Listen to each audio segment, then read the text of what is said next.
महत्वाची, शौर्याची पराक्रमाची. या मातीमधल्या कणाकणातील मौल्यवान रत्नांची, या मातीमधल्या कणाकणातील मौल्यवान रत्नांची. कर्तृत्व इथे गगनाला भिडे, परिमोल जाणून ठेवू. व्यक्तिविशेष, व्यक्तिविशेष.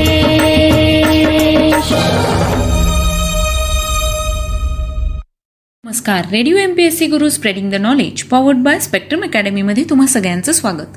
मित्रांनो, आपण व्यक्तिविशेष हे सत्र ऐकत असतो.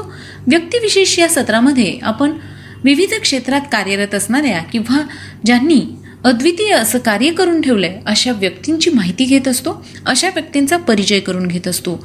आज आपण ग.व. जोशी उर्फ सार्वजनिक काका यांच्याविषयीची माहिती आपण व्यक्तिविशेष या सत्रात घेणार आहोत.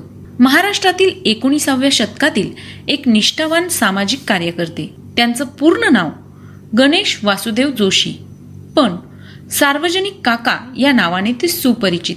त्यांचा जन्म वासुदेव व सावित्रीबाई या दाम्पत्यापोटी सातारा येथे झाला. त्यांचा जन्म 9 एप्रिल 1828 साली झाला. त्यांचे घराणे मूळचे कसबा संगमेश्वर रत्नागिरीचे, पण चरितार्थासाठी हे घराणे देशावर येऊन सातारला स्थायिक झाले. त्यांचे इंग्रजी 7वी पर्यंतचे शिक्षण सातारा या ठिकाणी झाले. नोकरीच्या निमित्ताने ते पुण्यात आले. 1848 साली ते पुण्यात आले आणि न्यायालयात कारकून म्हणून रुजू झाले. अंतर्गत मतभेदांमुळे त्यांनी नोकरीचा राजीनामा 1856 साली दिला. 1865 मध्ये त्यांनी वकिलीची परीक्षा दिली आणि पुण्यातच ते वकिली करू लागले. वकिलीच्या व्यवसायाबरोबरच त्यांनी सार्वजनिक कामात रस घेतला. अल्पावधीतच त्यांना नावलौकिक मिळाला. क्रांतीवीर वासुदेव बळवंत फडके यांचे वकीलपत्र घेण्यास पुण्यातील कोणीही वकील पुढे येण्यास धजेना. अशावेळी त्यांनी फडक्यांचे वकीलपत्र स्वीकारण्याचे धाडस दाखविले. फडक्याला जसा फासावर चढवतील तसा मलाही चढवतील, यापेक्षा जास्त काही करणार नाहीत, असे निर्भय उद्गार त्यांनी त्यावेळी काढले. सार्वजनिक काकांच्या समाजसेवेत सार्वजनिक सभेचा त्यांनी वाहिलेला कार्यभार व सभेचे स्थान महत्त्वाचे आहे. बॉम्बे असोसिएशनच्या धर्तीवर पुण्यात 2 एप्रिल 1870 रोजी सार्वजनिक सभेची स्थापना करण्यात आली. ही सनदशीर मार्गाने काम करणारी एक प्रमुख राजकीय संस्था होती. तिचे मुख्य सूत्रधार व पहिले चिटणीस गणेश जोशी होते आणि औंध संस्थानाधिपती श्रीनिवासराव पंत प्रतिनिधी अध्यक्ष होते. प्रथम या संस्थेचा उद्देश केवळ पर्वती संस्थांच्या कारभारातील गोंधळ सरकार दरबारी मांडणे एवढाच मर्यादित होता. पण लवकरच संस्थेला सामाजिक व राजकीय असे व्यापक रूप प्राप्त झाले. पुढे न्यायमूर्ती गो. रानडे यांच्या सहभागामुळे 1871 साली राष्ट्रीय पातळीवर तिचे नाव झाले. सभेचे राजकारण हे सनदशीर व इंग्रजांच्या मदतीनेच होणार होते. जोशी आणि रानडे यांनी मिळून आर्थिक, औद्योगिक आणि राजकीय स्वरूपांची अनेक कामे हातात घेतली आणि जनतेला जागृत व संघटित करण्याचे मौलिक काम केले. शिवाय जनतेची गाऱ्हाणी व अडचणी सरकार दरबारी मांडण्याचे प्रयत्न या संस्थेमार्फत सार्वजनिक काकांनी केले. न्यायमूर्ती रानडे यांच्याशी सल्लामसलत करून सार्वजनिक काकांनी 1872 मध्ये स्वदेशी चळवळीचा श्री गणेशा केला. लोकमान्य टिळक, महात्मा गांधी यांच्या कितीतरी वर्ष अगोदर त्यांनी स्वदेशीची चळवळ सुरू केली होती. 12 जानेवारी 1872 रोजी त्यांनी खादी वापरण्याची शपथ घेतली व ती आयुष्यभर पाळली. खादीचा वापर, त्यासाठी जाणीवपूर्वक प्रचार व प्रसार करणारे सार्वजनिक काका हे पहिले द्रष्टे देशभक्त होते. एवढंच नव्हे तर खादीचा पोशाख करून 1877 साली दिल्ली दरबारात ते गेले.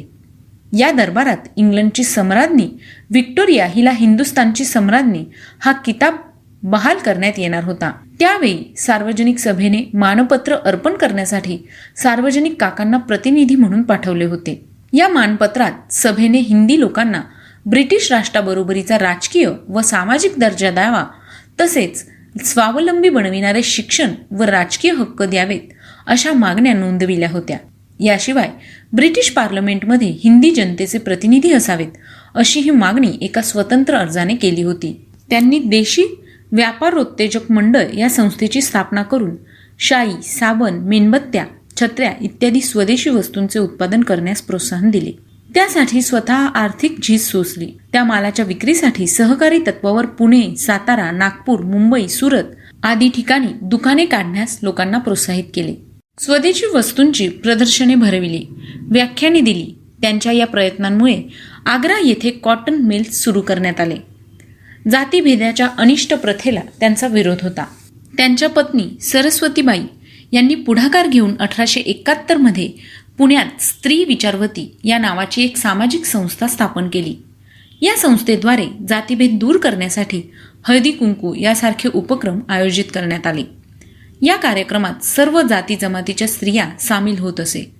सार्वजनिक सभेच्या माध्यमातून त्यांनी महाराष्ट्रातील बहुतेक सर्व जिल्ह्यातील शेतकऱ्यांच्या आर्थिक स्थितीची पाहणी 1873 साली केली.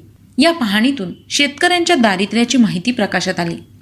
1876 ते 77 मध्ये महाराष्ट्रात फार मोठा दुष्काळ पडला असताना त्यांनी दुष्काळ फंड उभारून दुष्काळ समित्या नेमल्या.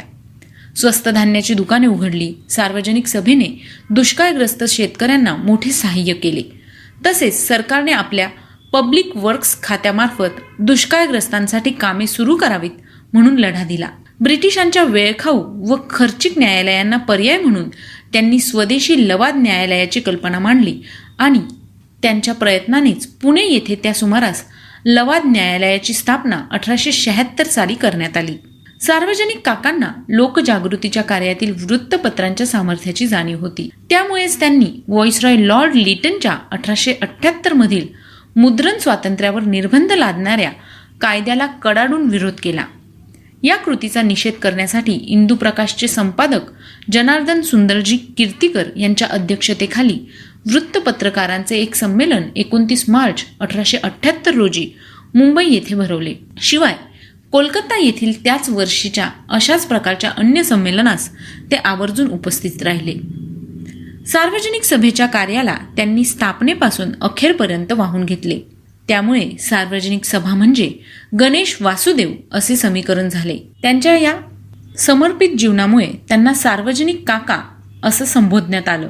या दगदगीच्या जीवनात त्यांना हृदयविकार जडला आणि त्यातच पुण्यात 25 जुलै 1880 साली सार्वजनिक काका यांचं निधन झालं. तर मित्रांनो, आज आपण व्यक्तिविशेष या सत्रामध्ये सार्वजनिक काका उर्फ ग वा जोशी यांची माहिती ऐकली. तुम्हाला ही माहिती कशी वाटली ते आम्हाला नक्की कळवा. आम्हाला तुमचे फीडबॅक खूप गरजेचे आहे. चला तर मग मी प्रिया तुम्हा सगळ्यांची रजा घेते. पुन्हा भेटूया व्यक्तिविशेष या सत्रात. तोपर्यंत ऐकत रहा radio MPSC Guru, spreading the knowledge, powered by spectrum academy.